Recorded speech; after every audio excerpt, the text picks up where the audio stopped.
सबसे पहले तो मैं ये जानना चाहूँगी 15 साल की उम्र में जब लोग अपनी स्टडी कंप्लीट कर रहे होते हैं, प्रोजेक्ट्स असाइनमेंट की टेंशन में फिर घूम रहे होते हैं, आपने अपना बिजनेस स्टार्ट कर लिया।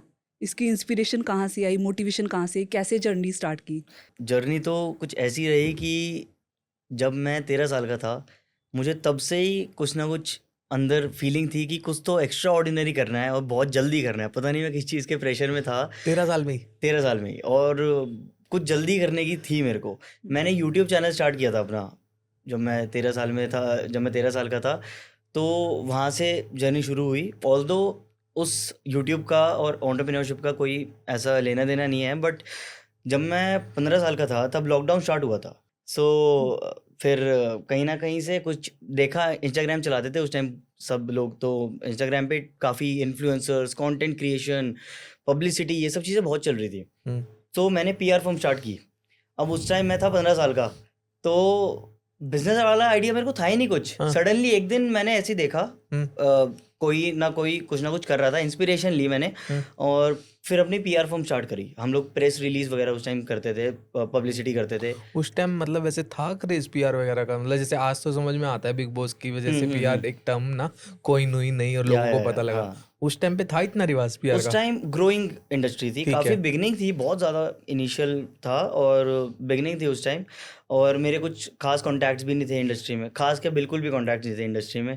तो कहीं ना कहीं क्लिक हुआ वो कि पब्लिसिटी इतना हो रहा है, हर सब लोगों को प्रमोशन चाहिए, सबको वायरल होना है। बिल्कुल ये उस टाइम शुरू हो गया था बिल्कुल। लॉकडाउन में, सब क्रिएटर लॉकडाउन में बने हैं।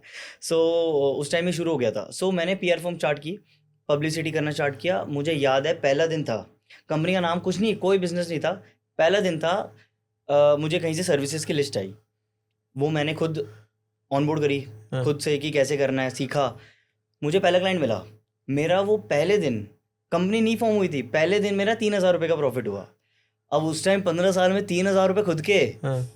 बहुत बहुत बड़ी बात होती थी। मैं बिल- इतना खुश हुआ, मैं पूरे घर में मैंने सबको बताया कि 3,000 रुपये कमाए हैं। पता नहीं बुआ को फ़ोन करा, मौसी को फ़ोन करा कि 3,000 रुपये कमा लिए।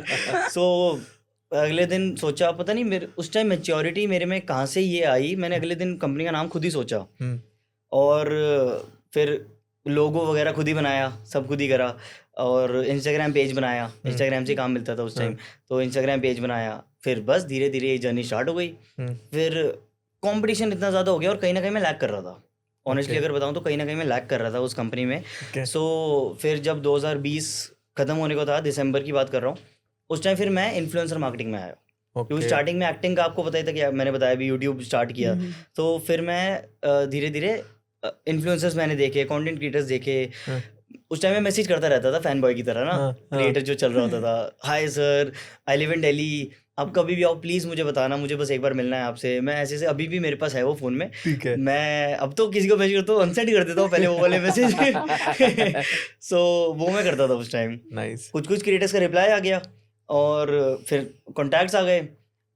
यूट्यूब थोड़ा बहुत दिख रहा था तो उससे भी कॉन्टैक्ट लोग शेयर कर देते थे।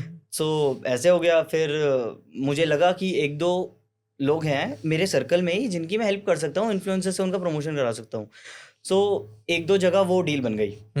फिर मेरे को ये हुआ कि चलो पीआर रहने देते हैं अभी। हाँ। टिकट साइज कम था और कंपटीशन इतना ज़्यादा हो गया था।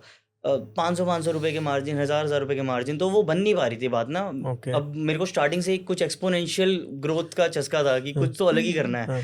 तो इसलिए फिर मैंने इन्फ्लुएंसर मार्केटिंग स्टार्ट की। ओके। और 2 साल मैंने हाइना मीडिया चलाया, मेरी कंपनी का नाम था हाइना मीडिया।